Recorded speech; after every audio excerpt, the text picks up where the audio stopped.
ഞാനിപ്പോൾ കുറച്ച് ഷോർട്സിൽ കുറച്ച് ഫോട്ടോസ് ഇടും, അത് കണ്ടു നോക്കണം. കുറേ കൂടെ ഫോട്ടോസ് ഉണ്ട്, അത് വന്നിട്ടില്ല, അതൊക്കെ ഞാനിടാം. അത് എൻ്റെ കസിനാണ് ആളാണ് എനിക്ക് ഫോട്ടോഷൂട്ട് നടത്തിയത്. കുറേ ഫോട്ടോസ് എടുത്ത് തന്നിട്ടുണ്ട്. ഫുള്ള് ഫോട്ടോസ് കിട്ടിയിട്ടില്ല, കുറച്ച് ഫോട്ടോസ് കിട്ടിയിട്ടുണ്ട്.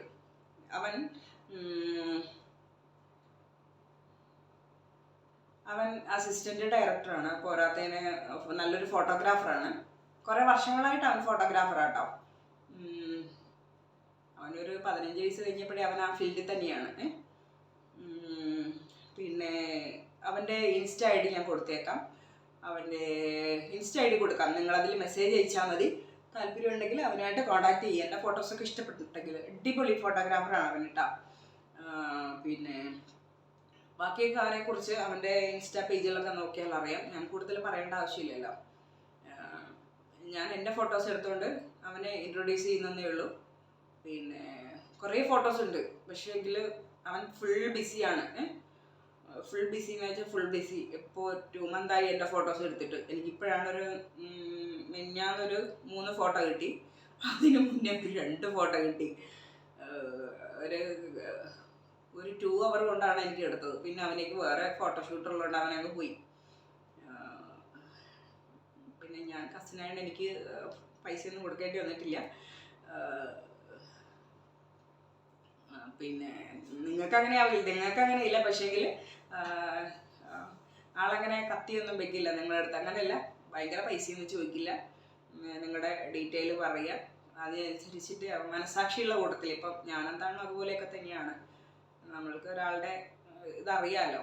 നിങ്ങൾക്ക് ബുദ്ധിമുട്ടുള്ളവരാണെങ്കിൽ, പൈസയ്ക്ക് ബുദ്ധിമുട്ടുള്ളവരാണെങ്കിൽ അത് പറയുക. അവനോട് പറഞ്ഞു കഴിഞ്ഞാൽ അവനെ ഓക്കെ ആക്കി തരും. മനസ്സിലായി? അതനുസരിച്ച് അവൻ ഇതായിക്കോളും. അങ്ങനെയല്ല, ഞാൻ എന്ന് വെച്ചാൽ പലർക്കും പല റേറ്റ് എന്നല്ല ഞാൻ പറയുന്നത്. സാധാരണക്കാരായിരിക്കും അയ്യോ ഞങ്ങൾക്ക് റേറ്റ് ഇതാക്കി തരുമെന്ന്. അതനുസരിച്ചിട്ട് നിങ്ങൾ എന്തെങ്കിലും ഇതാക്കേണ്ടി വരും, അത്രയേ ഉള്ളൂ.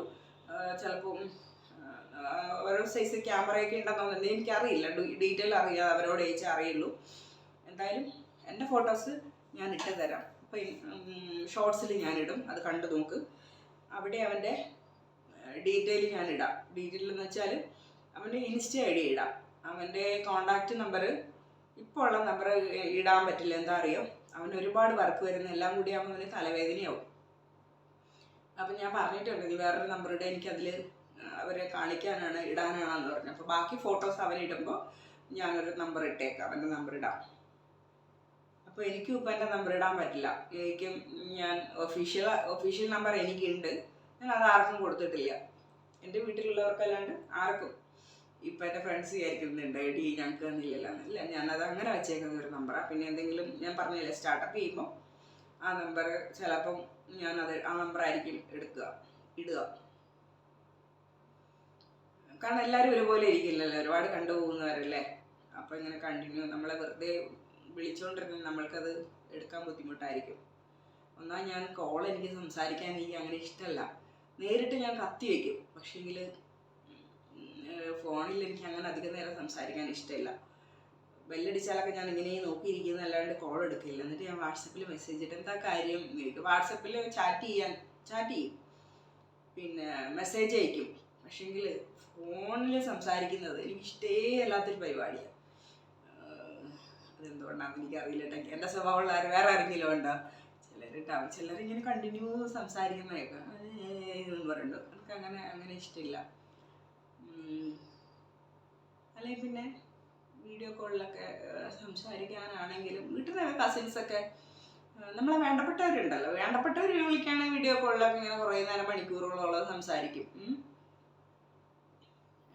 അല്ലെങ്കിൽ ഇല്ല, സംസാരിക്കില്ല. എൻ്റെ അമ്മ എന്നെ വിളിച്ചാലും പാവം കേട്ടോ, ഞാനിങ്ങനെ നോക്കിയിരിക്കും. എന്നിട്ട് അമ്മേൻ്റെ കാര്യമൊന്നും പറയണ്ട. രാവിലെ ഗുളി കഴിക്കുന്ന പോലെ 10 മണി 11 മണി 12 മണി, എനിക്ക് ഉച്ചയ്ക്കാണ് ക്ലാസ്സിൽ പോകുമ്പോൾ ബ്രേക്കെന്ന് പറയും. ആ 1 മണിയാകുമ്പോൾ വിളിച്ചിരിക്കും. അത് കഴിഞ്ഞ് ഇറങ്ങുന്ന സമയം ആ സമയത്ത് വിളിച്ചിരിക്കും. രാവിലെ പോകുന്ന സമയത്ത് ഞാൻ ചോദിക്കും അമ്മേൻ്റെ കോൾ എടുക്കണം, ഞാൻ ക്ലാസ്സിൽ പോകണം എന്ന് ചോദിക്കും. എന്നാൽ ശരി മോനെ എന്ന് പറയും. അവർക്ക് എണീക്കുമ്പോഴേ രാവിലെ എണീപ്പിക്കുന്ന അമ്മയാണ്. അങ്ങനെ വിളിച്ചുകൊണ്ടേയിരിക്കും കേട്ടോ, പാവം. പിന്നെ വൈകുന്നേരം വന്നാൽ ഒരു വിളി, കിടക്കുമ്പോൾ ഒരു വിളി, കിടക്കാൻ നേരത്തെ വിളി, 12 മണിയാകുമ്പോൾ ഒരു വിളി, മോനെ നീ കിടന്നോന്ന് ചോദിച്ചിട്ട് ഇതിന് പാവം കേട്ടോ. അമ്മമാർക്കല്ലേ അതിൻ്റെ ബുദ്ധിമുട്ട് അറിയുള്ളൂ. ഞാനങ്ങനെ കലമ്പൊന്നുമില്ല കേട്ടോ. എപ്പോഴും അമ്മേനോട് ഭയങ്കര സ്നേഹാട്ടാ. അപ്പോൾ എല്ലാവരും വിചാരിക്കും പിന്നെ അമ്മയല്ലല്ലോ, ഞാൻ പറഞ്ഞിട്ടില്ലല്ലോ, എൻ്റെ അമ്മയല്ല എന്നെ നോക്കിയത്. എൻ്റെ അങ്ങനെ ഇതാക്കാനാണെങ്കിൽ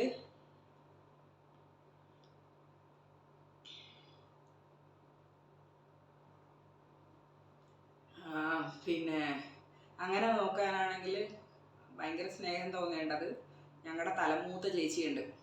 അമ്മയൊക്കെ 12 മക്കളാണ്.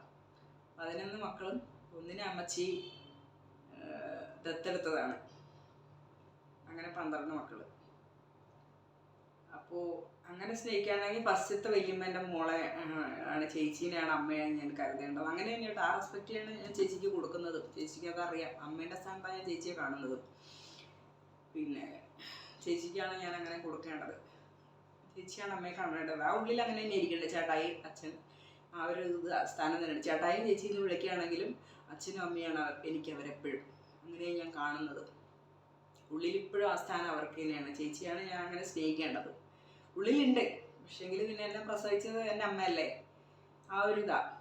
കാരണം ചേച്ചി എന്തെങ്കിലും എൻ്റെ അമ്മേനെ കുറ്റം പറയുകയാണെങ്കിൽ എനിക്കവിടെ ഒരു പെയിൻ, വേദനിക്കില്ല, മനസ്സിലായോ? എനിക്കൊരു വേദന വരില്ല എന്തെങ്കിലും കുറ്റം പറയുകയാണെങ്കിൽ. കാരണം ചേച്ചീനെ ഞാൻ ആ സ്ഥാനത്തല്ലേ കാണുന്നത്, അതുകൊണ്ടായിരിക്കും. അപ്പം ഞാനും ചേച്ചീൻ്റെ ഒപ്പം നിന്നുണ്ട് ആ ചേച്ചി എന്നൊക്കെ പറയും കേട്ടോ. കാരണം കുറേ കാര്യങ്ങൾ എനിക്കും അറിയാം. പിന്നെ എന്നെ പ്രസവിച്ച സമയത്തൊക്കെ ചേച്ചി എന്നെ നോക്കുകയും പിടിക്കുകയൊക്കെ ചെയ്തിട്ടുണ്ട്. എൻ്റെ അമ്മ എന്നെ പ്രസവിക്കുന്ന സമയത്ത് ചേച്ചി നോക്കുകയും പിടിക്കുകയൊക്കെ ചേച്ചി ചെയ്തിട്ടുണ്ട്. ചേച്ചീൻ്റെ കയ്യിൽ കിടന്ന് അന്ന് ഞാൻ വളർത്തേ. അപ്പോൾ കണക്ക് നോക്കുകയുണ്ടെങ്കിൽ ഞാൻ പറഞ്ഞില്ല, എൻ്റെ ഒരു അമ്മേൻ്റെ അനിയത്തി മരിച്ചു എന്ന് പറഞ്ഞിട്ടില്ലേ, ആ കുഞ്ഞുമ്മ ചേച്ചി ഇവരാണ് നോക്കിയത്. അമ്മ പ്രസവിച്ച് കൊടുത്തു. നോക്കിയത് അവർ രണ്ടുപേരുമാണ്. പിന്നെ നോക്കിയതൊക്കെ ചെറിയമ്മ.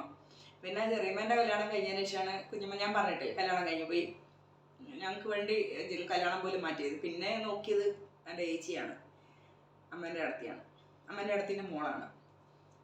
ചേച്ചിയാണ് പിന്നെ എനിക്ക് അമ്മേൻ്റെ സ്ഥാനം. അത് ഞാൻ മരിക്കുന്നവരെ ഞാൻ മറക്കില്ല കേട്ടോ.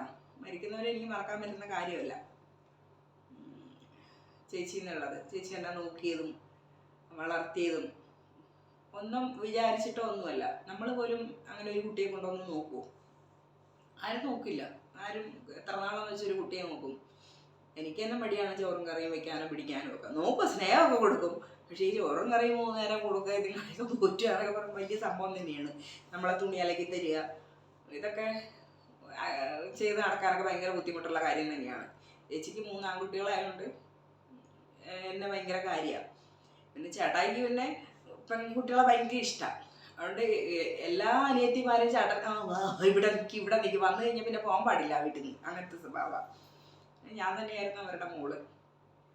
ചേച്ചി ഇപ്പം എല്ലാവരും ചോദിക്കുന്ന പിന്നെ ചേച്ചിയെ അമ്മയായിട്ട് കാണേണ്ടതെന്ന്. ചേച്ചീൻ്റെ സ്ഥാനം അങ്ങനെ തന്നെയുണ്ട്, അമ്മ എന്നുള്ളൊരു സ്ഥാനമുണ്ട്, അത് ഉള്ളിൽ തന്നെയുണ്ട്. അതുകൊണ്ട് തന്നെയായിരിക്കണം എനിക്ക് ചേച്ചി എന്തെങ്കിലുമൊക്കെ കുറ്റം പറയുകയാണെങ്കിൽ. കാരണം അമ്മയെ കാണിക്കുന്നത് അങ്ങനെയുണ്ട്. അവരോടൊക്കെ ചേച്ചിയോടൊക്കെ കാണിച്ചതൊക്കെ അങ്ങനെയൊക്കെ ഉണ്ട്. ചെറിയൊരു വിഷമമൊക്കെ, ചെറുതല്ല നല്ല ചേച്ചീനെയൊക്കെ വിഷമിപ്പിച്ചിട്ടൊക്കെ ഉണ്ട് ഒരു കാലത്തിട്ടാ. അപ്പം അതൊക്കെ ഞാൻ അമ്മയോട് ക്വസ്റ്റ്യൻ ചെയ്യലുണ്ട് കേട്ടോ. അങ്ങനെ എന്തിനാ ചേച്ചീനെ വിഷമിപ്പിച്ചതെന്ന് ചോദിച്ചിട്ട് ഞാൻ നല്ലോണം പറഞ്ഞിട്ടുണ്ട്. പാവമായിരുന്നു എൻ്റെ ചേച്ചി, ഭയങ്കര പാവാട്ടാ. ഭയങ്കര പാവെന്ന് വെച്ചാൽ ഭയങ്കര പാവമായിരുന്നു ചെറുതിലും പോലെ. ഞാനൊക്കെ എൻ്റെയൊക്കെ സ്വഭാവം വെച്ച് നോക്കുമ്പോൾ ഞാനൊക്കെ ഭയങ്കരീന്ന് വേണം പറയാം. ചേച്ചി അങ്ങനെയൊന്നുമല്ല. ചേച്ചി ഭയങ്കര പാവ, ശുദ്ധാണ്. ചെറുതിൽ ഭയങ്കര പൊട്ടത്തിയും കൂടെയായിരുന്നു കേട്ടോ. നമ്മളെ പാരമ്പര്യത്തിലെല്ലാം പൊട്ടത്തികളാണ്. അതായത് എല്ലാവരെയും ഭയങ്കര സ്നേഹിക്കുകയും വിശ്വസിക്കുകയും ചെയ്യുന്ന കൂട്ടത്തിൽ എല്ലാവരും അങ്ങനെ തന്നെ. പിന്നെ ചേച്ചീനെ അമ്മ പറയുന്നേക്കാവേ, എവിടെയെങ്കിലുമൊക്കെ കടയിൽ സാധനം വാങ്ങാൻ വിട്ട് കഴിഞ്ഞാൽ ആരെങ്കിലും വിളിച്ച് നിർത്തി സംസാരിക്കാൻ നിന്ന് അവിടെ നിൽക്കും.